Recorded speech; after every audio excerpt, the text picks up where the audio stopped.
এবং Pritam Bhattacharya, civic volunteer Pritam Bhattacharya এবং কাশীনাথ বেরাকে ইতিমধ্যেই কিন্তু গ্রেফতার করা হয়েছে। অর্থাৎ পুলিশই এই কাণ্ড ঘটিয়েছে এমনটাই কিন্তু জানা যাচ্ছিল, এমনটাই কিন্তু বলা হচ্ছিল বারবার করে। এবং গতকালই গ্রেপ্তার করা হয়েছে প্রীতম ভট্টাচার্য এবং কাশীনাথ বেরাকে। আজ উলুবেড়িয়া আদালতে পেশ করা হবে আমতাকাণ্ডে গ্রেপ্তার দুই অভিযুক্তকে। আদালতে পেশ করা হবে সিভিক ভলেন্টিয়ার প্রীতম ভট্টাচার্য ও হোমগার্ড কাশীনাথ বেরাকে। গত শুক্রবার ঘটে গিয়েছে চাঞ্চল্যকর ঘটনাটি। আনিস খানকে হত্যা করা হয়েছে বলে অভিযোগ উঠেছিল এবং সেই মৃত্যুকাণ্ডের কিন্তু আজ সেই মামলার শুনানি হতে চলেছে। হাইকোর্টে আনিস মৃত্যু মামলার শুনানি হতে চলেছে। এই মামলার শুনানিতে আনিসের পরিবার ও রাজ্য সরকারের বক্তব্য শুনবে আদালত। আনিস মৃত্যুতে খুলছে রহস্যের পরদ। আজ হাইকোর্টে আনিস মৃত্যু মামলার শুনানি। এই মামলার শুনানিতে আনিসের পরিবার ও রাজ্য সরকারের বক্তব্য শুনবে আদালত। যে গুরুত্বপূর্ণ খবরের দিকে আমরা এই মুহূর্তে নজর রেখেছি, আজ হাইকোর্টে আনিস মৃত্যু মামলার শুনানি।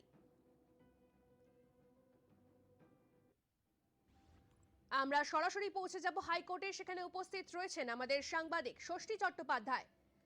আজ হাইকোর্টে আনিস মৃত্যু মামলার শুনানি, এই বিষয়ে আমরা আরো বিস্তারিত জানবো। আমাদের সঙ্গে রয়েছেন সরাসরি আমাদের সাংবাদিক ষষ্ঠী চট্টোপাধ্যায়। ষষ্ঠী, এই মুহূর্তের কি আপডেট, কি জানতে পারছো? আজ হাইকোর্টে আনিস মৃত্যু মামলার শুনানি, কি বলবে এই বিষয়ে?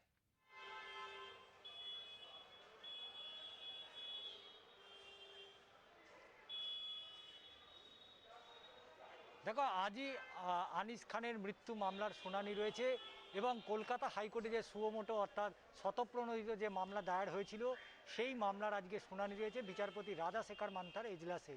গত শুক্রবার আমতার আলিয়া বিশ্ববিদ্যালয়ের প্রতিবাদী ছাত্র আনিস খানের যে মৃত্যু রহস্য, সেই মৃত্যু রহস্যের 48 ঘন্টা কেটে যাওয়ার পরেও যেখানে এই ঘটনার কারা যুক্ত রয়েছে সে বিষয়ে স্পষ্ট হয়নি, যেমন একেবারে আনিসের পরিবারের কাছে, তার পাশাপাশি রাজ্যবাসীর কাছে।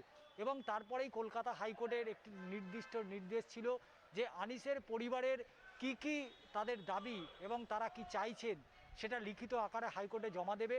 এবং তার পাশাপাশি রাজ্য সরকারের পক্ষ থেকে তারাও কিন্তু তার যে কপি অর্থাৎ আনিসের পরিবারের যে দেওয়ার যে তথ্য কপি, সেই কপি রাজ্য সরকারকেও দিতে হবে।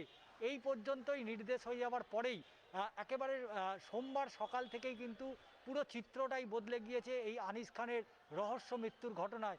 যেখানে শুরু থেকেই আমতা থানার ওসি থেকে শুরু করে আমতা থানা বারবার যেটা জানিয়েছে যে গত শুক্রবার আনিসের বাড়িতে কোনো আমতা থানার পুলিশ তারা যায়নি এবং তার পাশাপাশি এই আনিসের মৃত্যুর ঘটনার সাথে পুলিশের কোনো যোগ নেই। এই রকম বারবার আনিসের পরিবারের পক্ষ থেকে যে অভিযোগ করা হয়েছে যে এই ঘটনায় যে 4 জন এসেছিল তার মধ্যে একজন পুলিশি পোশাকে ছিল এবং বারবার তারা অভিযোগ করেছে যে এই আনিস খুনের ঘটনায় সরাসরি পুলিশ যুক্ত রয়েছে, এমনটাই আনিসের পরিবার থেকে অভিযোগ করা হয়েছে। এবং তারপরেই তুমি জানো যে মুখ্যমন্ত্রী মমতা বন্দ্যোপাধ্যায়ের নির্দেশে স্পেশাল ইনভেস্টিগেশন টিম তৈরি করা হয়েছিল, যে টিম তারা বারবার আনিসের বাড়িতে গেছে, কিন্তু আনিসের পরিবার থেকে তারা এই এসআইটির যারা কর্তারা রয়েছেন, আধিকারিকরা রয়েছেন, তাদের সাথে কোনো রকম তারা সহযোগিতা করেনি। তারই মাঝে নজিরবিহীনভাবে আনিসের দাদার কাছে একটি মোবাইলে ফোন যায় রাত্রির প্রায় মধ্যরাতের দিকে, যে আনিসের পরিবার যদি তারা সিবিআই তদন্ত চায় তাহলে তো আনিসের বাবা এবং তার ভাইকে পৃথিবী থেকে সরিয়ে দেওয়া হবে, এমনটা ফোনের হুমকি দেওয়া হয়েছে। যে ফোন রাজ্যবাসী বারবার শুনেছে বিভিন্ন সংবাদ মাধ্যমের মাধ্যম দিয়ে। এবং তার পাশাপাশি গতকালকেই কিন্তু আমরা দেখেছি যে রাজ্য পুলিশের ডিজি তিনি সাংবাদিক সম্মেলন করে জানিয়েছে যে এই আনিসের খুনের ঘটনায় 2 জন পুলিশ কর্মীকে ইতিমধ্যেই গ্রেপ্তার করা হয়েছে। তাহলে প্রশ্ন যেটা বারবার আনিসের পরিবার থেকে বারবার যেটা অভিযোগ করা হচ্ছিল যে এই আনিস খুনের ঘটনায় সরাসরি পুলিশের একটা যোগ রয়েছে, যে অভিযোগ করা হয়েছিল সেই অভিযোগই কি তাহলে সত্যি হলো?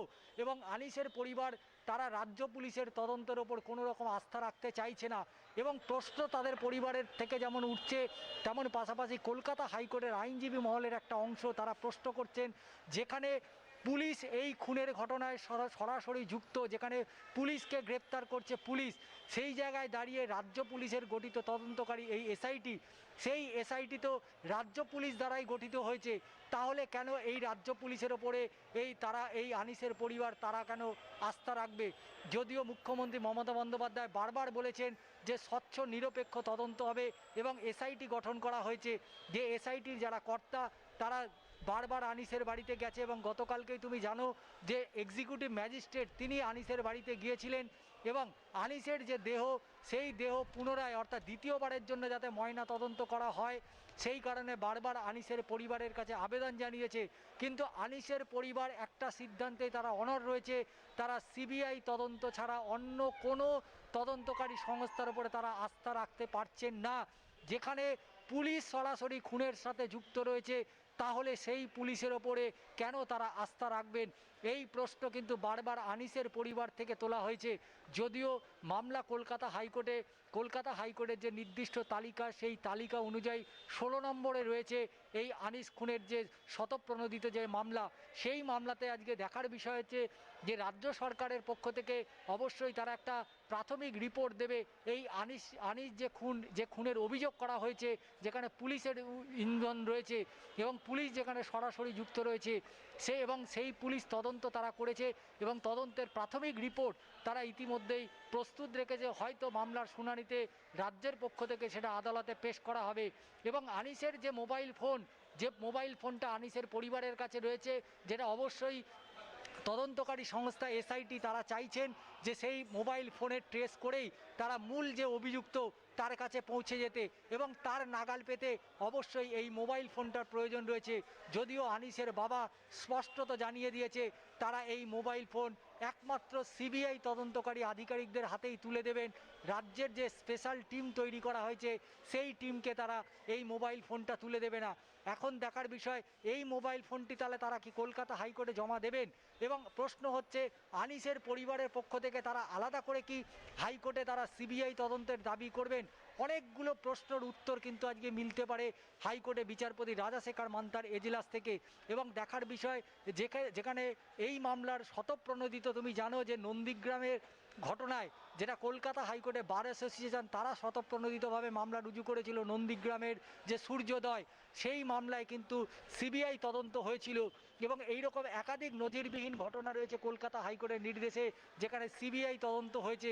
আমরা দেখেছিলাম পুলিশ কাস্টাডিতে মৃত্যু থেকে শুরু করে একের পর এই ধরনের ঘটনা, সেই পুলিশি হেফাজতের মৃত্যুর ঘটনা, সেখানেও কিন্তু সিবিআই তদন্তের নির্দেশ দেওয়া হয়েছে। তাহলে রাজ্য পুলিশের যেখানে দুজন কর্মী যেখানে সরাসরি যুক্ত, যেখানে দুজনকে গ্রেপ্তার করা হয়েছে, সেই রাজ্যের তদন্তকারী সংস্থার ওপরে কি কলকাতা হাইকোর্ট আদৌ আস্থা রাখতে পারবেন? না তারা সিবিআইয়ের হাতে সঁপে দেবেন এই আনিস খুনের যে রহস্য মৃত্যু, সেই মৃত্যুর সত্য উদ্ঘাটনের জন্য? একেবারেই অসংখ্য ধন্যবাদ ষষ্ঠী তোমাকে। আমরা কথা বলছিলাম আমাদের সাংবাদিক ষষ্ঠী চট্টোপাধ্যায়ের সঙ্গে, যিনি এই মুহূর্তে উপস্থিত রয়েছেন হাইকোর্টে। আজ আনিস মৃত্যু মামলার শুনানি রয়েছে। এই মামলার শুনানিতে আনিসের পরিবার ও রাজ্য সরকারের বক্তব্য শুনবে আদালত, এমনটাই কিন্তু জানা যাচ্ছে। আপনাদেরকে আরো একবার জানিয়ে রাখি, আজ হাইকোর্টে আনিস মৃত্যু মামলার শুনানি রয়েছে। এই মামলার শুনানিতে আনিসের পরিবার ও রাজ্য সরকারের বক্তব্য শুনবে আদালত।